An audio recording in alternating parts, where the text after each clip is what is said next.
Vile tutaendelea tena kwa wakati mwingine ambao Mungu ataendelea kutupa kwa kadri ratiba yake inavyoendelea kukaa. Somo ambalo nitafundisha na kichwa kinachosema faida za kufunga na kuomba. Faida za kufunga na kuomba. Faida za kufunga na kuomba. Nafahamu kabisa wazi kabisa kwamba tupo kwenye majira ya Kwaresma.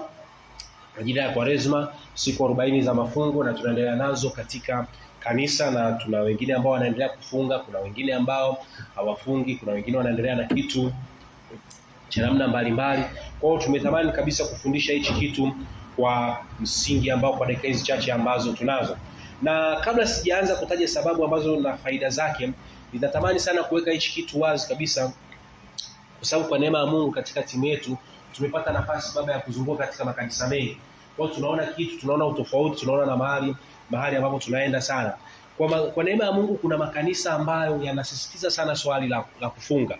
Amina, watu wa Mungu. Inapofika kwenye swala la kufunga, utakuta kwamba yanaweka bidii kubwa sana kufunga. Wanaweka bidii sana kufunga. Lakini pia kuna makanisa ambayo kufunga kwa kweli utakapoguswa na roho ya Bwana. Amina, watu wa Mungu. Lakini changamoto ya kuguswa na roho ya Bwana, huwa washirika hawaguswi na roho ya Bwana mwaka mzima.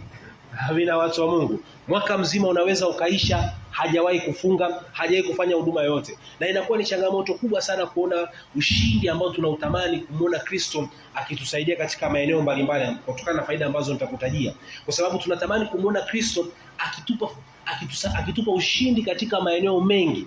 Sasa tunapokuwa kuna baadhi ya vitu hatuvifanya ambavyo vimeandikwa katika Biblia, inakuwa ni ngumu sana kuona ushindi katika hayo maeneo ambayo tunatamani tumuone Kristo. Lakini pia kuna makanisa ambayo wao huwa wanafunga kipindi cha Januari. Januari inapofika huwa wao wanaenda wanafunga mfungo labda siku 7, wengine siku 5, siku kadhaa, siku 40 wanafunga Januari. Lakini kuna makanisa mengi, kwa mfano haya ambayo yapo chini ya CCT, muunganiko wa CCT, huwa mengi anafunga sana kwenye mifungo kwenye zile kipindi cha Kwaresma. Amina, watu wa Mungu. Lengo letu hapa, hatuko kwa ajili ya kugawanya kwamba mfungo upi ni sahihi na siku gani sahihi, lakini sisi tunachotaka ni upate zile faida, upate kujua ni faida zipi zinatokana kwa wewe kufanya maombi na kufunga. Kristo asifiwe, watu wa Mungu. Kwa hiyo jambo la kwanza ambalo natamani, kitu cha kwanza ambacho nataka ni kuwekea ndani ya kibiblia chako ni mitazamo mbalimbali juu ya swala la kufunga ya kibiblia. Mitazamo mbalimbali juu ya swala la kufunga. Swali la kwanza ambalo nataka tujiulize ni kina nani wanatakiwa kufunga? Kina nani wanatakiwa kufunga? Kwa msisitizo wa kibiblia, hatutamani kutumia hisia zetu kujibu haya maswali. Tutumie maandiko ya Biblia kujibu swali, kina nani wanaotakiwa kufunga? Naomba tufungue katika kile kitabu cha Yona. Kitabu cha Yona ni kitabu kimoja kizuri sana. Kitabu cha Yona sura ile ya 3. Kitabu cha Yona sura ile ya 3 ni kitabu kizuri sana, unaweza kukipata, kiko baada ya kitabu cha Obadia. Kitabu cha Yona sura ile ya 3 mstari wa 6 mpaka wa 8. Tunajibu lile swali, kina nani wanaotakiwa kufunga? Kwa sababu hapo mwanzoni nimekuambia wazi kabisa, kuna watu wanamaliza mwaka mzima hawafungi. Kuna watu wanawaachia wachungaji, wanawaachia katekista, wanaachia wainjilisti, wanaachia viongozi wa kwaya, wao mwaka mzima hawafungi. Sasa tuangalie Biblia inachosema ni kina nani ambao wanatakiwa kufunga. Yona sura ile ya 3 mstari wa 6 mpaka wa 10. Maandiko yanasema hivyo: habari ikamfikia mfalme wa Ninawi, naye akaondoka katika kiti chake cha enzi, akavua vazi lake, akajivika nguo za magunia na kuketi katika majivu.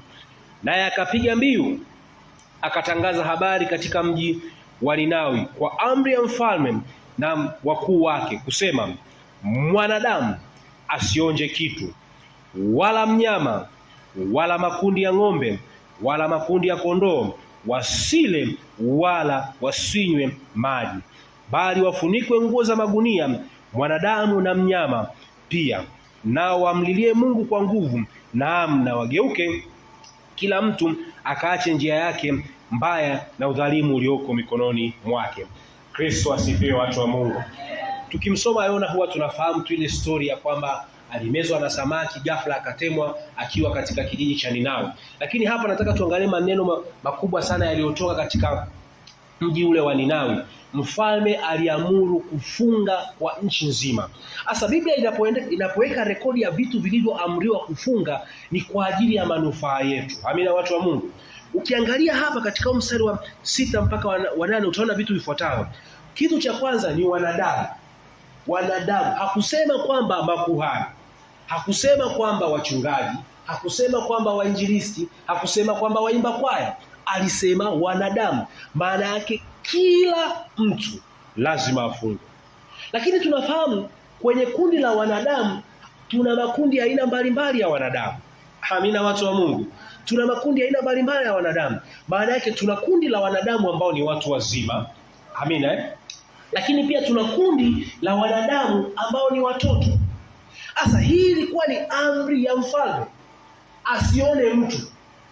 Kristo asifiwe. Asione mtu, maana yake asione hata mtoto kwamba anakula.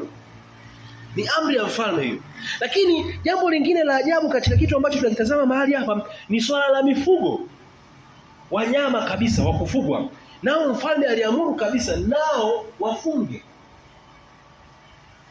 Kristo asifiwe, watu wa Mungu. Kristo asifiwe. Kwa katika mistari hii ambayo tunaiona mahali hapa, tunaona kitu cha ajabu sana kwamba Mungu mfalme anauishwa ndani kupitia Roho Mtakatifu kwamba atangaze mfungo katika nchi nzima kwa ajili ya wanadamu na kwa ajili ya wanyama. Napata picha ya ajabu sana kwamba mfalme alijuaje kwamba wanyama nao wanaweza kuomba. Kwa sababu aliwaambia wafunge, mbwa afunge, ng'ombe afunge, punda afunge, wamlilie Mungu. Na sisi tunaona kama hawaongei. Lakini mfalme hapa anasema wafunge. Kristo asifiwe, watu wa Mungu. Kwa tunaona wazi kabisa mwanadamu wa kila namna. Na nimekueleza wazi, hakusema wanadamu watu wazima, ni wanadamu wote. Maana yake nini? Kuanzia mtoto mdogo ni swala la kufunga anatakiwa aliweke ndani ya maisha yake. Saa zingine huwa ninapofundisha katika maeneo mbalimbali huwa nawakumbusha kitu kimoja. Siku katika mahali pa kuongelea sana, lakini wanaamini kwamba katika kipaimara tunaweza tukisema tusubiri mpaka litoke agizo juu, tutakuwa tumechelewa. Ukisema tufuate ule utaratibu mpaka agizo litoke kule juu kabisa, tutachelewa. Lakini sisi tunaona tunazo dini ambazo watoto wanafunga wakiwa wadogo. Amina, watu wa Mungu. Kwa mmoja wapo ya fundisho ambalo mimi kwa kweli ningeshauri kabisa liingizwe katika mitaala ya kipaimara ni swala la kufunga. Watoto waanze kufundishwa kufunga wakiwa wadogo. Tunapo mwalimu anafahamu sana pale katika maeneo anayofanya kazi. Kuna maeneo inapofika miezi kama hii, kuna dini zingine hakuna majadiliano. Ila dini za Kikristo ni majadiliano. Amina, watu wa Mungu. Unajua mimi ninaumwa, lakini wengine hawana majadiliano. Miaka 5 unatakiwa uanze kufanya swala la kufunga. Kristo asifiwe, watu wa Mungu. Kwa nini? Ile mbegu imepandwa kuanzia udogoni. Unakuta mwanafunzi ana miaka michache kabisa, lakini ameshafundishwa kitu hicho kuanzia udogoni. Kwa anakuwa nacho. Sasa sisi tukiwa kama watu wazazi, tukiwa watu wazima, kama hatujakiridhisha hicho kitu kwa watoto wetu na wakaona hiyo tabia, wanapokuja kuwa watu wazima wanaona hiki hakina umuhimu. Lakini wakianzishwa kuanzia udogoni, baba wa familia akasema leo familia nzima, hapa ni mfalme aliamuru nchi nzima, akasema leo ni familia nzima kuanzia Jumamosi hii tusione mtu anakunywa maji katika nyumba hii. Tunaweza tukaona kwamba mara ya kwanza kinawezekana ikaonekana ni kitu cha ukatili, lakini kadri miaka inavyozidi kwenda, hicho kitu kitapandika ndani ya mioyo yao na kitaanza kuzaa matunda. Na baada ya miaka kadhaa tutaanza kuziona zile faida ambazo tutakuwa tunaziona mahali hapo. Kristo asifiwe, watu wa Mungu. Kristo asifiwe. Lakini aina nyingine ya watu wanaotakiwa kufunga tutakuja kuielezea siku nyingine. Mashamba, Biblia imeandika wazi kabisa, mashamba pia nayo kama ardhi kabisa yanatakiwa nayo yafunge. Tunaenda sawa sawa? Yanatakiwa nayo yafunge. Sasa katika Biblia jinsi ambavyo zimeandikwa, utakuta maeneo mengi sana yameandikwa kama kupumzika katika mwaka wa 7. Tunaenda sawa sawa. Ukienda kusoma katika kile kitabu cha Kutoka sura ya 23 mstari wa 10 mpaka wa 11, Kutoka 23 mstari wa 10 mpaka wa 11, maandiko yanasema wazi kabisa kwamba katika mwaka ule wa 7 utalipumzisha shamba lako. Tunaenda sawa sawa. Saa zingine tunajua sisi ni wakulima, tunatamani kulima kila mwaka. Kuna vitu vya namna fulani. Wiki mbili zilizopita nilikuwa kwenye shamba moja la mtu mmoja pale Dodoma. Nilishangaa sana, ni Mkristo na ameokoka vizuri kabisa. Akaniambia mwaka huu silimi. Sasa wale waliotoka Dodoma wanajua mwaka huu mvua zinapiga. Haenda, unajua nimelima miaka 7 mfululizo, kwa mwaka huu nimeamua kupumzika. Bwana Yesu asifiwe, watu wa Mungu. Kwa unaweza lazima uwe na imani ya kitu cha namna hiyo. Na Biblia imeweka wazi kabisa hicho kitu kwamba baada ya mwaka wa 7 jitahidi shamba lako nalo lipumzike. Kristo asifiwe, watu wa Mungu. Nataka niangalie kitu kingine kabla sianza kuambia faida za mifungo hii. Aina za mifungo. Amina, watu wa Mungu. Aina za mifungo ambayo Biblia imetuagiza tunaweza tukazifuata. Sasa kuna mifungo ya aina mbalimbali katika Biblia ambayo inaweza ikawa katika vyanzo mbalimbali, lakini nataka tuangalie mfungo wa kwanza kabisa, mfungo wa kwanza kabisa ambao tunaweza tukauangalia mfungo wa kwanza. Mfungo wa kwanza ambao nataka nisisitize kwamba nitafundisha vile vitu ambavyo havifundishwi mara kwa mara. Amina, watu wa Mungu. Tupungiane mkono kama tuko pamoja. Vile ambavyo wafundishwi mara kwa mara. Vingine naamini watumishi tuko wengi na tunaendelea kujifunza. Mfungo wa kwanza ambao nataka nifundishe ni mfungo wa nafsi. Amina, watu wa Mungu. Na nimeona madhara makubwa sana kwa sababu watu wengi saa zingine huwa wanafunga sana katika chakula, lakini wanasahau kufunga sana katika nafsi zao. Na wanajikuta kwamba kuna vitu hawavipati na kuna vitu hawapati mpenyo katika maisha yao. Mfungo wa nafsi. Sasa mfungo wa nafsi unaweza saa zingine usihusiane kabisa na kutokula chakula. Amina, watu wa Mungu. Unaweza kabisa usihusiane na wewe kutokula chakula, bali ni kujinyima kile kitu ambacho unakipenda mara kwa mara ukifanya. Kwa katika hizi siku zetu za Kwaresma ambazo tuko nazo mahali hapa, unaweza ukaamua wazi kabisa kwamba Bwana, katika kipindi hichi mimi kwa kweli ninajinyima kuangalia mpira. Amina, watu wa Mungu. Tunajinyima kabisa kuangalia mpira. Si unajua kesho Simba Day, si unajua?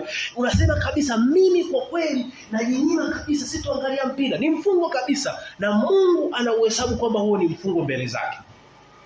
Sasa ukisoma katika kile kitabu cha Zaburi sura ya 35. Zaburi sura ya 35. Tuangalie hicho kitu. Zaburi sura ya 35 mstari wa 13. Ni mfungo ambao ni wa ajabu sana na una kitu cha ajabu sana. Zaburi ya 35 mstari wa 13. Zaburi ya 35 mstari wa 13.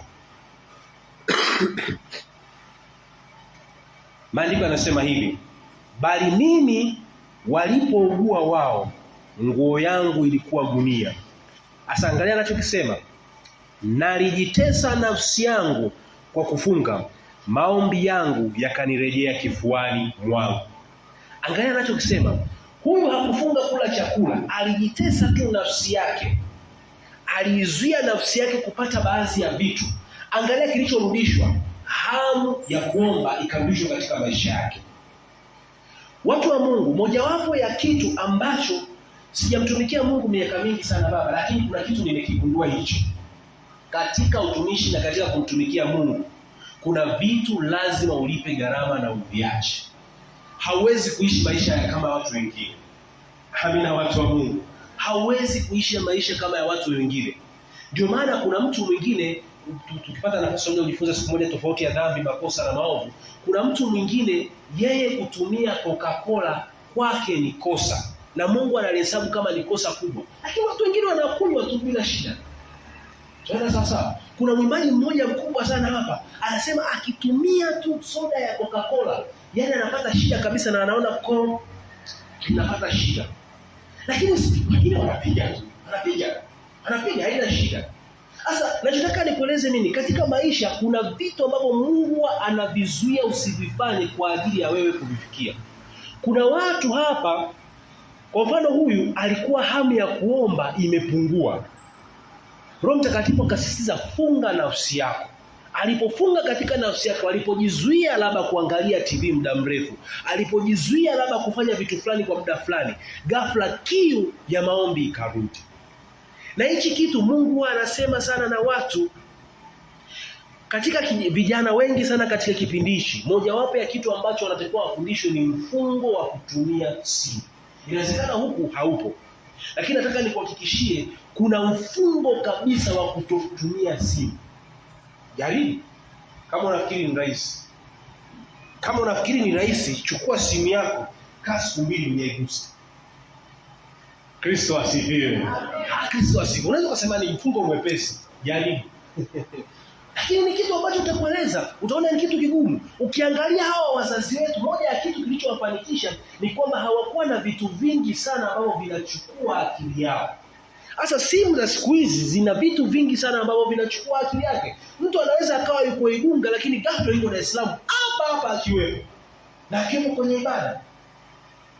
Sasa Roho Mtakatifu kuna vitu atakusisitiza ili uweze kuwa na mawazo yaliyotulia, uweze kuwa na nia iliyotulia. Anaweza akaweka ndani ya nia yako usishike simu siku nzima. Na unayasikia hayo maelekezo. Wengine Mungu anawawekea simu siku hizi zimekuja na kitu cha tofauti kabisa. Anakuwekea msisitizo kabisa, usitumie Facebook, usitumie Instagram, usitumie WhatsApp kwa muda wa wiki nzima. Tumia tu simu za kawaida.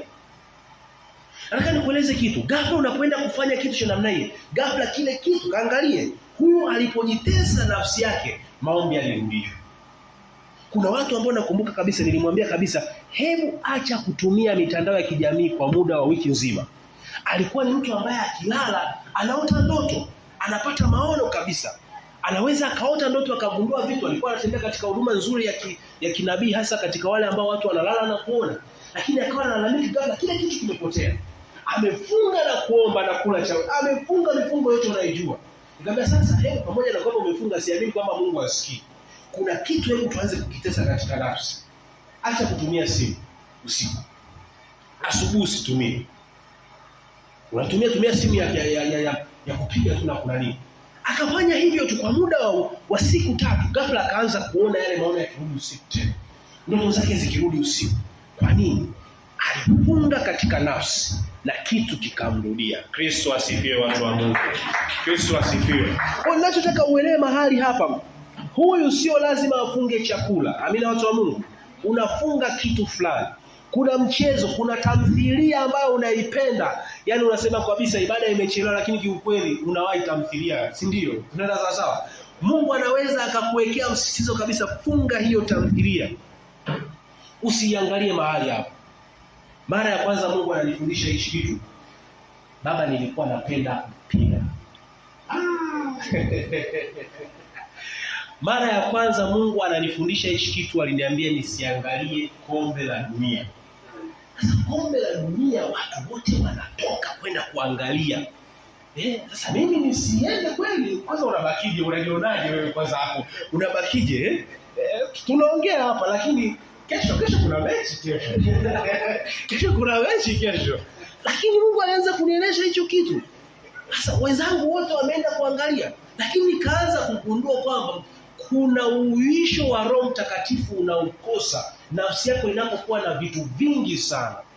Kristo asifiwe. Kuna uisho wa Roho Mtakatifu unaokosa nafsi yako inapokuwa na vitu vingi sana. Saa zingine unaanzisha kazi zinakufa, saa zingine unaanzisha ufugaji unakufa, ni kwa sababu nafsi yako inakuwa imeshikamana na vitu vingi sana.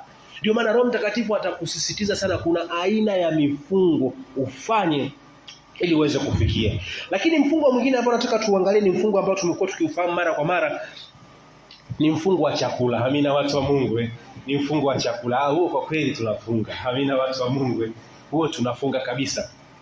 Tunafunga kabisa. Na kwenye chakula kuna mifungo aina mbalimbali. Kuna wanaofunga masaa 6, kuna wanaofunga masaa 12, kuna wanaofunga masaa 18, kuna wanaofunga 24, 72. Kuna wengine wanafunga siku 7 kavu. Wapo, ila mimi nishauri kitu kimoja. Sisi tunalelewa na mchungaji hapa. Ukitaka kufunga kuanzia 3, hakikisha umemwona mchungaji wako. Amina, mtu wa Mungu. Siku 3 bila kula, hakikisha umemwona mchungaji wako kwanza. kuna kitu anaweza akakushauri. Amina. Anaweza akakushauri. Lakini pia ukitaka kwenda yani hiyo ndo kabisa umuone mtu siku 7 hakikisha umemwona mchungaji kabisa kila siku jioni. Maana tunaelewa pamoja na kwamba kufunga kuna faida lakini pia kuna madhara pia. Nimeona watu baada ya kufunga vilivyotokea havikuwa vizuri kwa kiafya na kihuduma. Lakini nataka nikueleze wazi kabisa kibinadamu kabisa, kabla sijaanza kukupa faida ya kwanza kabisa. Unapofunga madaktari watakueleza wazi kabisa kuna faida zake. Tunaenda sawa sawa. Unapofunga kula chakula, mwili unatoa sumu, tunaenda sawa sawa. Ini zako zinasafishwa, kongosho, sijui nini, vitu mbalimbali katika mwili wako vinasafishwa kwa sababu ya kufunga. Madaktari wenyewe wanashauri kabisa mwezi usiishe kabisa hujafunga kabisa. Yani sio kila siku unakula, kwa kweli wanashauri kabisa kwa kweli mwezi. Lakini pia kuna ambao wao wanafunga kwa kunywa maji, pia nao wanafanya vizuri. Amina, watu wa Mungu. Ziko aina mbalimbali. Sitaki kukuambia uanze mfungo ambao wewe haujawahi kuufanya.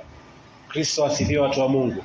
Nenda kutokana na level uliopo na mahali ulilopo. Kama hujawahi kufunga kabisa, kwa kweli sikushauri uanze masaa 24. Utajisikia vibaya kabisa kitu kitakachokutokea mahali hapo. Amina, watu wa Mungu. Itakusikia vibaya kabisa. Lakini ukianza taratibu, anza kwa kutumia maji, anza masaa 6, anza masaa kadha wa kadha, ukienda mbele. Lakini kama unataka kwenda 3 kavu, kwa kweli muone mchungaji. Mimi ndicho ninachoshauri. Amina, watu wa Mungu. Yaani usiende 3 kavu ukasema umeshukiwa na Roho Mtakatifu bila kumuona mchungaji. Muone mchungaji akupe, kuna vitu vingi sana atakavyokuuliza ambavyo unatakiwa uweze kuvijibu kwanza kabla ya kwenda kwenye mfungo. Amina, watu wa Mungu. Sasa nataka tuangalie faida ya kwanza alafu tusome mstari huu alafu tuone kitu kitakachotokea mahali hapo. Faida ya kwanza ya kufunga. Faida ya kwanza, inakusaidia kukutenga na vifungo vya shetani katika msimu wako mpya. Najua tumekuwa na somo la msimu hapa na somo la majira mapya ambalo mtumishi wa Mungu alikuwa akiendelea kufundisha. Hata niendelee mahali pale ambapo alikuwa anaishia. Inakusaidia kukutenga na vifungo vya shetani katika msimu wako mpya. Nataka tusome story ambayo tumekuwa tukisoma mara kwa mara. Inakusaidia kukutenga na vifungo vya shetani katika msimu wako mpya. Nasoma neno kutoka katika kile kitabu cha Mathayo sura ya 17. Mathayo sura ya 17 mstari wa 14 mpaka wa 21. Mathayo sura ya 17 mstari wa 14 mpaka wa 21. Tutataja hii sababu moja, tuna nyingine labda tutapata nafasi wakati mwingine kuziangalia. Mathayo sura ya 17 mstari wa 14 mpaka 21. Maandiko yanasema hivi: nao walipoufikia mkutano, mtu mmoja akamjia akampigia magoti akisema, Bwana umrehemu mwanangu, kwa kuwa ana kifafa na kuteswa vibaya, maana mara nyingi huanguka motoni na mara nyingi majini. Nikamleta kwa wanafunzi wako wasiweze kumponya. Yesu akamjibu akawasema, enyi kizazi kisichoamini kilichopotoka, nitakaa pamoja nanyi hata lini? Nitachukuliana nanyi hata lini? Mlete huku kwangu. Yesu akakemea pepo, naye akamtoka yule kijana, akapona tangu saa hiyo. Kisha wale wanafunzi wakamwendea Yesu kwa faragha, wakasema, mbona sisi hatukuweza kumtoa? Yesu akamwambia, kwa sababu ya upungufu wa imani yenu. Kwa maana amini nawaambia, mkiwa na imani kiasi cha punde haradali, mtauambia mlima huu, ondoka hapa uende kule, nao utaondoka, wala halitakuwepo neno lisilowezekana kwenu. Mstari wa 21 hapo tunakuwa tukisoma mara kwa mara. Maandiko yanasema wazi kabisa, lakini namna hii haitoki ila kwa kusali na kufunga. Lakini namna hii haitoki kwa kusali ila na kufunga. Kristo asifiwe, watu wa Mungu. Nataka tuangalie huu mstari kwa vitu ambavyo vya kimaisha ya kiuhalisia kabisa, ili tuje kurudi pale kwenye mahali ambapo tunahitaji kufunga. Amina, watu wa Mungu. Nataka kitu cha kwanza tukiangalia hapo kwamba kulikuwa na mambo ambayo yanautesa moyo wa huyu mzazi. Amina, watu wa Mungu. Yaani kulikuwa katika familia ya huyu mzazi kuna mambo yanautesa sana moyo wake. Unajua kuwa na mtoto ambaye kwa kweli kila saa mara ameanguka anaumwa, tuenda sawa, mara ameanguka kifafa, mara amejitupa kwenye moto, mara sijui kwenye nini, kile kitu kilikuwa kinamtesa kama mzazi. Tuko pamoja watu mahali hapo. Na Biblia iko wazi kabisa, kilichokuwa kinamtesa ilikuwa ni ugonjwa wa mtoto wake. Tuko pamoja? Ni ugonjwa wa mtoto wake, kwa sababu mtoto wake inasema kabisa alikuwa na kifafa na alikuwa anaanguka mahali popote. Lakini jambo la pili ambalo tunataka tuliangalie mahali hapa ni kwamba ukiwa kama mzazi, mtoto wako akiwa anateseka, lazima ulimwombea. Amina, watu wa Mungu. Lazima ulichukua jukumu la kumwombea. Hata kama mzazi hamwamini sana Mungu, lakini kwa kweli kuna muda ulipiga magoti ukamwombea mtoto wako. Tunaenda sawa sawa? Ulipiga magoti unasema, Mungu kwa kweli ninaomba kwa kweli msaidie mtoto wangu apone. Msaidie mtoto wangu apone. Msaidie mtoto wangu apone. Na tunaona mzazi alikuwa na juhudi. Kristo asifiwe. Akapeleka na kwa watumishi wa Mungu. Akapeleka. Sababu ni juhudi. Tunataka mtoto apone, tunataka mtoto apate auheri. Akamchukua yule mtoto wake akapeleka kwa watumishi wa Mungu. Maana yake swala la kuomba haliliweza. Lakini kuna kitu kingine ambacho huwa ninapoisoma huu mstari huwa nakitafakari. Yumkini hata yule mtoto naye aliomba. Amina, watu wa Mungu. Kwa sababu si anateseka. Anateseka, anaanguka kila mara. Maana yake na yeye kwa kweli kimsingi alisema kwa kweli na mimi nahitaji kuomba. Aliomba. Lakini pamoja na kuomba bado maombi yao hayakujibiwa. Kwa hiyo tunaona kitu cha ajabu. Mtoto kama mtoto aliomba. Amina, watu wa Mungu. Mzazi kama mzazi aliomba. Na akachukua jukumu la kwenda kwa wanafunzi wa Yesu, nao wakaomba. Lakini bado mambo hayakwenda. Sasa nataka niangalie kitu kingine hapa. Nataka nikwambie kitu kingine hapa. Baada ya muda fulani, yule mzazi baada ya kuona amepambana bwana, amepeleka huku kwa wanafunzi, ameombea hajapona, amepeleka huko hawajaombea hajapona, akamfuata kabisa mwalimu wao mkuu ambaye ndio Yesu Kristo. Biblia iko wazi kabisa, inaonyesha kwamba Yesu Kristo alipoleta yule mwanafunzi alitumia dakika 2 tu akamwombea akapona. Sasa wakati alimwombea akapona, wale wanafunzi wakashangaa. Tunaenda sawa sawa? Wale wanafunzi wakashangaa. Huyu Yesu, mbona tulimwambia atufundishe kusali na akatufundisha? Akatufundisha sala ya Baba yetu. Amina, watu wa Mungu. Tunakumbuka Mathayo 6, walishawahi kukaa shule ya kufundishwa kuombewa. Si ndio? Wamekula shule vizuri ya maombi. Kwa Mathayo 6 iko kichwani, Baba yetu ule mbinguni. Lakini wameenda kuombea mtu, hakuna kitu. Yesu akamwambia kwa kweli kuna vingine nilikuwa sijamalizia kuwafundisha. Kwa sababu moja ya kitu ambacho wanafunzi wa Yesu walikuwa wanashutumiwa. Ukisoma Biblia, sina muda kukueleza vitu vingi hapa. Ukisoma Biblia, moja ya kitu ambacho wanafunzi wa Yesu walikuwa wanashutumiwa, walikuwa wanakula mno mpaka siku ya Sabato. Kasome Biblia vizuri. Kuna siku akiwa wanatembea shambani wakakuta mahindi, ni siku ya Sabato, wakala. Sasa Yesu akagundua nikiwaambia hapa hili somo la kufunga hawatoelewa. Subiri wakutane na kisanga, wakutane na tatizo, nitaleta somo la kufunga. Kristo asifiwe, watu wa Mungu. Na ni kitu cha ajabu sana. Baada ya matatizo kutokea, wamekutana na changamoto nyingi sana. Yesu sasa ndo akapata ujasiri, akasema pamoja na kwamba nimewafundisha sala ya Baba yetu, pamoja na kwamba nimewafundisha masuala ya imani, lakini kuna swala la kufunga. Sasa hapo Petro ndo anasikia kwa mara ya kwanza swala la kufunga. Andrea anasikia kwa mara ya kwanza swala la kufunga. Hawakuwahi kusikia hicho kitu. Kristo asifiwe. Kitu gani ninachotaka nikueleze? Kitu gani ambacho ninachotaka ukielezwe? Huyu mtoto, na hiki kama watumishi tunatakiwa tukizingatia. Huyu mtoto kwa kuwa hakuwa na utaratibu wa kuomba na kufunga. Na mzazi wake naye hakuwa na utaratibu wa kuomba na kufunga. Wakapelekwa pia kwa watumishi ambao nao hawakuwa na utaratibu wa kuomba na kufunga. Hawakupata matokeo.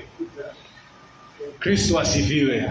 Yesu ni yeye yule jana, leo na hata milele. Lakini changamoto ya mambo ya huduma yao yote, kuanzia mtoto yeye mwenyewe anavyoomba, kuanzia babake anavyoomba, kuanzia wanafunzi Yesu anavyoomba, hapakuwa na swala la kufunga ndani yao. Na kiukweli hawakuona majibu ya kike. Sasa sikia, ukimchukua huyu mtoto ukampeleka kwa mtumishi ambaye ndani yake kuna swala la kufunga na kuomba, utaona wepesi katika maisha yake. Tunaona ghafla anafunguka kirahisi. Kristo asifiwe. Ndio maana sisi baba, wakati watumishi wanatufundisha, tulikuwa hatukuwa tunaelewa, lakini tunapokuwa tulikuwa tunachapwa pingu. Yaani huyu bwana akipita fellowship ni mifungo tu, yaani unakuza watu viongozi wa UKWATA hawa, walimu wa UKWATA. Yaani kila siku ni mifungo tu. Lakini nikaja ngaona kama Mungu amekuita kwenye swala la utumishi, unamaliza mwezi kweli hujafunga, huku duniani utapata changamoto kubwa sana. Unaimba kwaya, unamaliza mwezi na nyimbo zako unataka zitikise anga la Tanzania. Ndugu yangu, utakuwa ni ngumu sana. Kwa kuna vitu walikuwa wanatufundisha hawa viongozi wa UKWATA. Unakuta kila saa mifungo. Ukikaa kidogo mifungo, lakini mwisho siku tumekuja kuona manufaa yake. Kwa sababu vile vitu ndivyo vinavyokupa sauti mahali. Ukiviacha tu sauti yako inapungua, inakuwa ndogo katika mahali hapo. Kristo asifiwe. Lakini nataka nikueleze ni kitu kimoja. Nataka ufikirie, huyu mtoto angekuwa na utaratibu binafsi wa kufunga. Tuko pamoja? Maana yake isingehitajika baba yake kumwombea. Tunaenda sawa sawa? Yeye mwenyewe angekuwa anafunguliwa kawaida tu. Nataka nikueleze, watumishi wa kwenye deliverance watakuja kutufundisha vizuri hapo. Kuna mapepo mengine hayawezi kukaa katikati ya mtu anayefunga mara kwa mara. Nataka nikwambie hicho kitu. Kuna aina ya mapepo hayawezi kukaa kwa mtu anayefunga mara kwa mara. Kwa ukiwa na tabia ya kufunga mara moja kwa wiki, mara mbili kwa wiki, mara moja kwa mwezi, kuna aina fulani ya vifungo haviwezi kukaa katika maisha yako. Kristo asifiwe. Kwa hiyo tusilaumu tu kwamba wanafunzi walishindwa. Usilaumu kwamba watumishi wa Mungu waliombea walishindwa. Wewe mwenyewe huwa unafunga. Kwa nini unataka mtumishi tu yeye ndo afunge, wewe uendelee kula? Weka na wewe juhudi ufunge. Kwa sababu hili swala sio la watumishi tu, ni kuanzia kwenye familia. Wewe mtoto, kwa nini haufungi? Unasubiri baba yako akuombee? Kristo asifiwe, watu wa Mungu. Kristo asifiwe. Lakini pia tumeona wazi kabisa huyu baba naye kwa fungi. Mwanzoni nimekusemea katika kile kitabu cha Yona, ile ilikuwa ni amri ya mfalme. Hamina, watu wa Mungu. Ni amri ya mfalme. Maana yake katika familia ukiwa kama baba, kuna muda unaweza ukatoa amri kwenye familia. Jamani, inajua nyinyi watoto hamwezi kufunga masaa 12, lakini 6. Tunaanza 6. Mimi na mama yenu tunakutana 12. Hamina, watu wa Mungu. Kuna vitu ambavyo lazima uviweke katika kipindi hicho katika familia yako. Nimekwambia kuna baadhi ya vifungo vingekuwa vinafunguka kirahisi sana mpaka kumfikia Yesu, lakini wengi walisahau. Kristo asifiwe, Bwana Yesu. Kristo asifiwe. Lakini kitu kingine cha mwisho kabisa ambacho tunakiangalia hapo, tunaona pia wanafunzi wa Yesu. Ndugu zangu, katika utumishi kwa kweli usiache kujifunza vitu vipya. Hamina, watu wa Mungu. Hawa wangeendelea kukomaa. Sasa hawa ni wale wapendwa ambao tunasemaga, jamani, katika utumishi kuna kufunga. Hawa walikuwa na Yesu wanayemuona. Hivi ndo mkombozi. Unajua kuna tofauti kuwa na Yesu aliyeko moyoni, halafu huyu ndo mkombozi. Unajua kabisa huyu mkombozi, unamuona kabisa, anamshika mkono na msalimia. Petro saa zingine anavunja kipande cha samaki anampa. Kwa walikuwa wanamuona, lakini kuna vitu hakuwaambia kwa muda. Kristo asifiwe.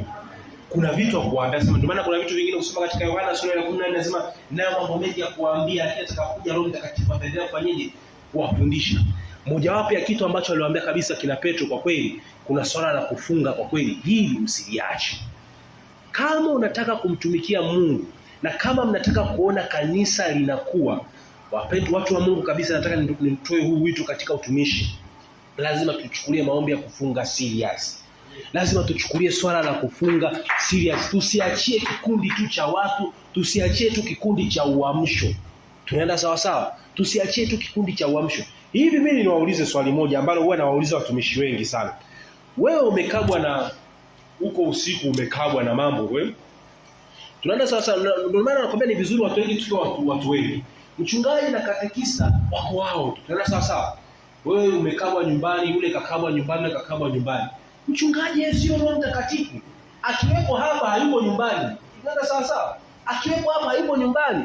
Kwa akiweza kuhudumia atahudumia aliyenaye hapa. Huko utaendelea kupambana mwenyewe. Tunaenda sawa sawa. Kwa sababu yeye bado hajawa Roho Mtakatifu. Sasa ni vizuri na sisi tukafundishana kwa umoja pamoja. Hili pamoja na kwamba mchungaji anakuja kuongezea tu. Anakuja kutangaza. Wachungaji wana baraka ya kutangaza. Tupata nafasi tutakuja kufundisha kitu kimoja. Katika kufunguliwa, unaweza ukafunguliwa ila usitangaziwe msamaha. Tunaenda sawa sawa. Unaweza ukawa umefunguliwa gerezani lakini kwa kweli tunasubiri tarehe 9 Disemba rais atangaze umefunguliwa. Wachungaji wana upako wa kutangaza. Lakini watakuwa pambane wewe ufunguliwe ili haja mwingine akutangazie. Kristo asifiwe watu wa Mungu. Kristo asifiwe. Nataka kwa dakika hizi chache ambazo tunazo mahali hapa, kama una changamoto yoyote kwenye ndoa, una changamoto yoyote kwenye kazi, una changamoto yoyote kwenye mtoto wako na unatamani kwa kweli Mungu aingilie kati, anza kufanya maombi ya kufunga. Usikubali kwa rezima ikaisha. Na kutia moyo mtu wa Mungu, usikubali kwa rezima hii ikaisha. Weka juhudi sana ya kufanya maombi mara kwa mara, ya wewe kufunga mara kwa mara, na utamwona Mungu akikusaidia vitu vingi sana. Mwanzo unakuwa ni mgumu, lakini nataka nikuhakikishie mwisho unakuwa ni wa utukufu. Sasa kuna kwa saa zingine kuna watu ambao wanaumwa vidonda vya tumbo. Nenda sawa sawa. Vidonda vya tumbo. Sasa mimi na maumivu sana kwenye tumbo na siwezi kufunga. Tutaenda kuomba hao kwa ajili yao katika jioni ya leo. Sema amina mtu wa Mungu. Tutaenda kuomba kwa ajili yao. Kwa sababu Yesu akusema kwamba wenye vidonda vya tumbo, yeye mtajibiwaga tu. Hakuna. Formula iko vile vile. Lazima tufunge. Tunaenda sawa sawa. Lazima tufunge na tumuone Mungu akifanya kazi. Basi ninaomba tusimame sasa kwa pamoja. Tusimame hapo tulipo.